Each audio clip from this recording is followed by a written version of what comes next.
Pernah nggak kita mikir, kenapa sih satu hal itu bisa dipandang beda-beda padahal dasarnya sama? Kayak, loh kok bisa sih para ulama beda-beda pendapat soal hukum Islam? Ada yang bilang musik haram total, ada juga yang super ketat, ada juga yang lebih fleksibel. Padahal mereka sama-sama belajar Al-Quran, sama-sama ngulik hadis, sumbernya sama, tapi kenapa hasilnya bisa beda? Apa karena ilmunya? Atau pengalaman hidupnya? Atau jangan-jangan karena sesuatu yang lebih dalam dari sekedar itu? Bahkan sampai ada yang mikir, ini kenapa sih ulama pada beda-beda? Emang mereka belajar dari kitab yang sama gak sih? Oke, karena masih banyak dari kita yang juga ngerasa bingung soal ini, gue ingin bilang bahwa justru disitulah letak serunya.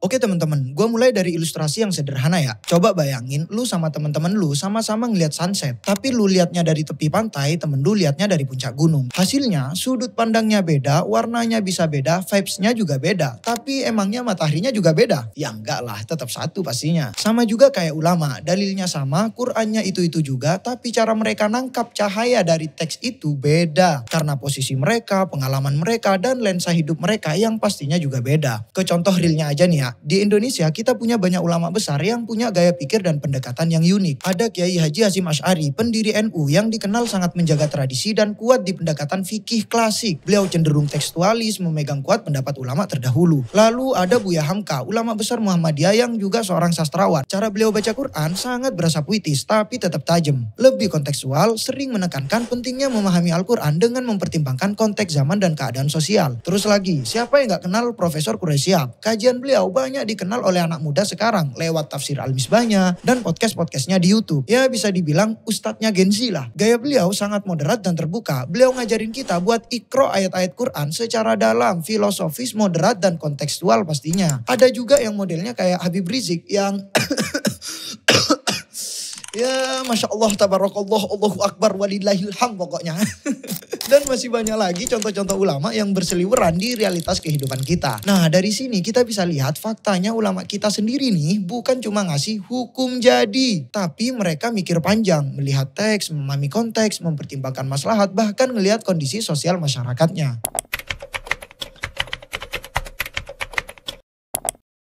Perbedaan pendapat itu nggak muncul karena para ulama pingin bikin rame lah, pingin beda lah. Nggak segampang itu bre. Justru di balik itu semua ada akar yang dalam, ada pangkal yang dasar, ada alasan yang membentuk mereka buat berpikir panjang sebelum berfatwa. Yang pertama, beda dalam menggunakan dan memahami dalil. Dalil dalam Islam itu nggak selalu kayak tombol on off. Nggak semuanya hitam putih. Kadang satu dalil bisa punya lebih dari satu cara baca. Tergantung siapa yang baca, tentunya sesuai kapasitas dan disiplin ilmunya masing-masing. Contoh simpelnya, ada hadis yang bilang Nabi ngelarang minum sambil berdiri, bahkan nyuruh muntahin orang yang udah telanjur minum berdiri. Tapi ada juga riwayat lain yang bilang bahwa Nabi pernah minum sambil berdiri. Nah loh gimana? Dari hadis ini ada ulama yang bilang udah mending main aman aja, jangan minum sambil berdiri. Tapi ada juga yang mikir ini larangannya nggak mutlak nih, tergantung kondisi dan konteksnya. Minum sambil berdiri itu khilaful aula atau makruh kalau nggak uzur. Tapi kalau uzur mah boleh-boleh aja. Dan juga ada yang bilang minum sambil berdiri itu nggak makruh secara mutlak. Hadis yang melarang itu lemah, bahkan udah dinasah. Dan masih banyak lagi pendapat ulama klasik dalam hal-hal yang sangat sederhana ini. Dari sini aja udah kelihatan perbedaan ulama itu muncul bukan karena ngasal, tapi karena proses nyatuin dalil-dalilnya bisa beda. Dan cara nyambungin puzzle-nya itu ya tiap ulama punya caranya sendiri. Termasuk juga perbedaan dalam menerima dan menilai hadis Nabi. Gak semua hadis itu statusnya sama. Ada yang sahih, ada yang hasan, ada yang dhaif, dan lain sebagainya. Masalahnya adalah kadang satu ulama menerima hadis tertentu menganggap hadisnya sahih, sementara ulama lain menolak karena dianggap kurang kuat. Contohnya nih, soal baca bismillah aja. Di dalam sholat, ulama kita pernah geger. Ada yang mengamalkan karena menganggap hadisnya cukup kuat. Tapi ada juga yang gak pakai basmalah ketika dalam sholat karena menilai hadisnya lemah. Lagi-lagi bukan karena mereka ngada-ngada, tapi karena memang ada perbedaan dalam menilai keabsahan sebuah sumber. Tentunya sesuai metodologinya masing-masing. Nah, ini pas seperti poin yang kedua nih, yaitu ulama berbeda pendapat karena beda dalam metode ijtihad, cara mikirnya. Ijtihad itu kayak proses mikir serius para ulama buat nyari jawaban dari Al-Quran dan hadis. Baik dalam persoalan yang tampaknya udah dijelasin secara gamblang oleh syariat, atau apalagi yang nggak pernah dijelasin secara langsung. Nah, cara mikirnya ini beda-beda. Dulu ada kelompok yang terkenal dengan nama Ahlul Hadis. Mereka cenderung lebih ketat, hati-hati banget, semua harus pakai dalil yang jelas. Sementara di kubu lainnya ada golongan yang disebut dengan Ahlur Ra'yi. Mereka lebih open-minded, lebih terbuka melihat maksud dan tujuan syariat, bukan sekedar teks aja. Ada juga kelompok mutakalimin. Mereka itu dalam merumuskan metodologi islaminya, ya bisa dibilang deduktif lah. Alias apa yang masuk akal dan sesuai nakal, mereka tetapkan sebagai kaidah syar'i yang sah, walaupun gak sesuai sama fakta-fakta fikih pendahulunya. Sementara kelompok Ahnaf, mereka lebih induktif. Metodologi yang disusun oleh mereka harus berdasarkan fakta-fakta fikih yang udah ada di sebelumnya. Gak hanya pakai akal yang dikompromikan sama dalil semata. Belum lagi kelompok yang pakai metode dua-duanya, alias izdiwaj, dicampur, dikomparasikan, dan didialogkan menjadi satu metode ilmiah yang sah. Dari bukti sejarah ini aja, makanya gak usah heran kalau hasil akhirnya atau fikihnya bisa beda-beda. Ya karena memang jalur lewatnya juga beda-beda. Yang ketiga, nah ini nih yang paling jarang diketahui atau udah tahu tapi sering diabaikan, yaitu perbedaan yang muncul karena konteks sosial dan budaya. Ini penting banget. Ulama yang hidup di Arab Saudi tentu beda kondisinya dengan ulama di Indonesia, atau di Mesir, atau di Afrika, atau di negara-negara lainnya. Budaya, kebiasaan, bahkan tantangan masyarakatnya juga beda. Dan ini ikut mempengaruhi pandangan mereka terhadap hukum. Oke, gue jelasin pakai teori ilmiah yang sangat pas untuk bahas ini ya. Ada teori yang namanya posibilism. Teori ini bisa dibilang masih muda, yang dipelopori oleh seorang geograf Prancis yakni Paul Vidal sekitar tahun 1854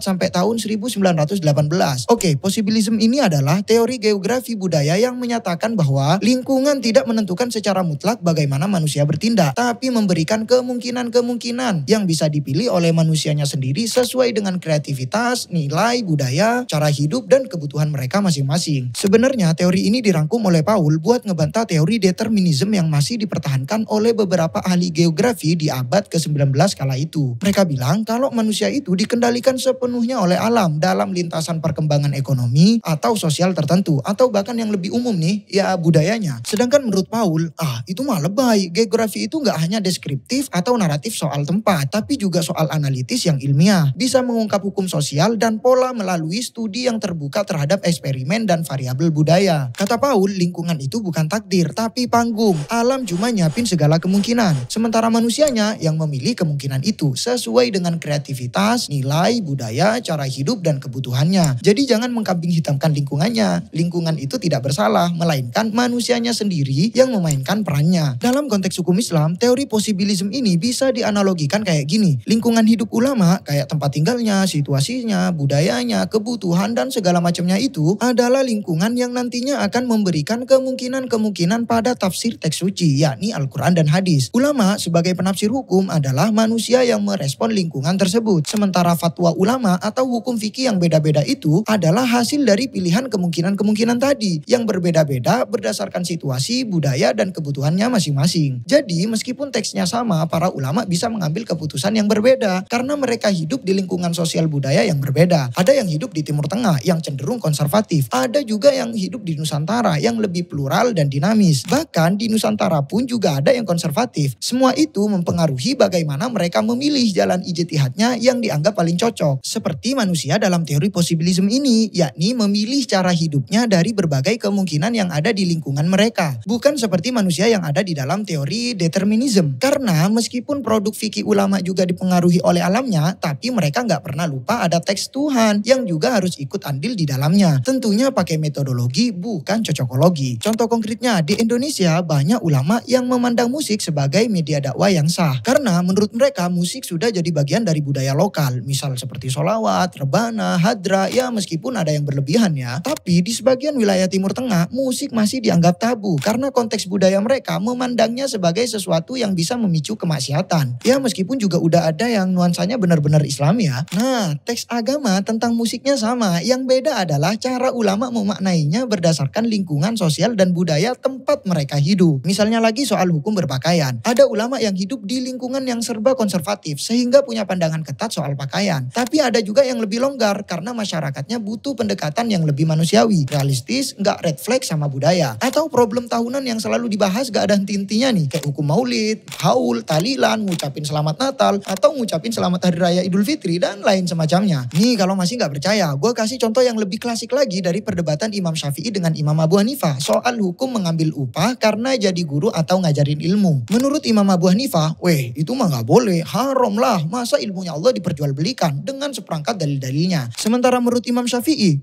itu mah jelas boleh dong, wong Nabi aja pernah ngajarin kalau hal yang paling berhak untuk kalian ambil upahnya adalah kitabullah, yakni ngajarin Al-Quran dan ilmu-ilmu agama. Tahu nggak kenapa mereka berdua punya pandangan yang berbeda? Padahal masa sih sekelas Imam Abu Hanifah nggak tahu sama hadis itu? Atau sekelas Imam Syafi'i nggak tahu sama dalil-dalil yang dipakai imam pendahulunya? Ya, Abu Hanifah. Apalagi Imam Syafi'i pernah belajar sama muridnya loh. Murid utama Imam Abu Hanifah, yaitu Imam Muhammad bin Al-Hasan Asy-Syaibani, temennya Imam Abu Yusuf. Nah, ternyata jawabannya adalah teori posibilism. Ya, karena Imam Abu Hanifah hidup di daerah perkotaan, beliau juga seorang bazzaz, saudagar kaya, pedagang kain, sehingga wajar beliau mengatakan tidak boleh mengambil upah karena beliau sudah punya. Sedangkan Imam Syafi'i, beliau dikisahkan sebagai orang yang mengabdikan total ke ilmu pengetahuan. Dari kecil hidup pas-pasan, sering pindah-pindah buat nyari ilmu, dan kadang harus bertahan hidup dari kebaikan orang-orang di sekitarnya. Sehingga wajar buat Imam Syafi'i mengajar itu bukan cuma ibadah, tapi juga cara untuk bertahan hidup dan menjaga martabat penuntut ilmunya. Jadi bisa disimpulkan, perbedaan pendapat ulama itu muncul bukan karena mereka sok tahu, tapi karena mereka serius banget dalam memahami teks dan realita. Dan itulah yang bikin Islam jadi kaya dan lentur, nggak kaku, super friendly buat kita, tapi masih tetap punya prinsip yang kuat.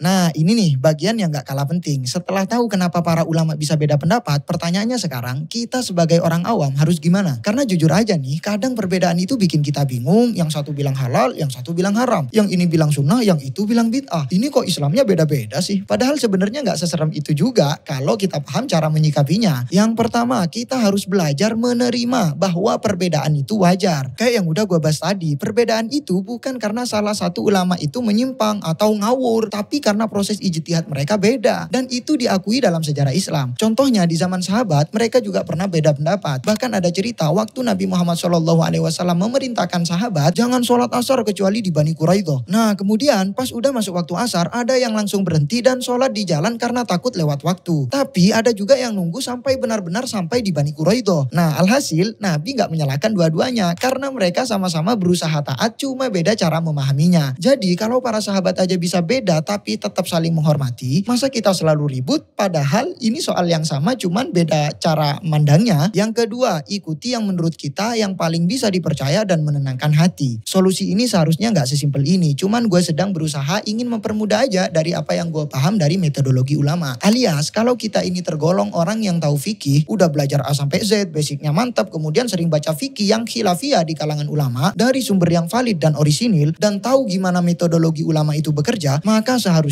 kita yang masuk dalam kategori ini bisa menimbangnya sendiri. Milih mana yang pantas buat kita pakai dan mana yang lebih kuat dengan pendekatan metodologi. Cuman kalau kita nih, gua atau lu pada yang lihat video ini nggak masuk dalam kategori itu, ya udah gampangnya pilih yang nenangin hati. Kalau kita merasa lebih tenang ikut pendapat Ustadz A karena argumennya kuat dan masuk akal buat kita, ya nggak masalah. Yang penting jangan meremehkan atau menjelekkan Ustadz B. Karena bisa jadi orang lain menemukan ketenangan justru lewat pandangan Ustadz B. Selama itu masih dalam koridor ijtihad yang benar, kita nggak punya hak buat ngecap salah. Nah ini nih pas sama poin yang ketiga, yakni jangan gampang ngejudge. Ini penting, kita hidup di zaman dimana orang yang gampang banget ngejudge. Ih kok dia gitu sih? Kok ngajinya di ustadz itu sih? Atau itu mah ajarannya aneh, itu mah ajarannya sesat, atau semacamnya. Padahal bisa jadi orang itu udah melewati banyak proses pencarian dan dia nyaman di situ. Kita nggak tahu perjalanan hidupnya, bisa jadi dia justru lebih paham daripada kita. Cuma cara tampaknya aja yang beda. Yang keempat, banyakin belajar dan jangan puas di satu sudut pandang. Kita boleh punya satu pendapat yang kita pegang, tapi nggak ada salahnya kita belajar dari pandangan yang lain. Bukan buat pindah-pindah terus, tapi biar kita makin dewasa dalam melihat perbedaan. Ingat, Islam itu luas dan para ulama bukan bersaing, tapi saling melengkapi. Masing-masing memberikan warna dalam memahami petunjuk Tuhan.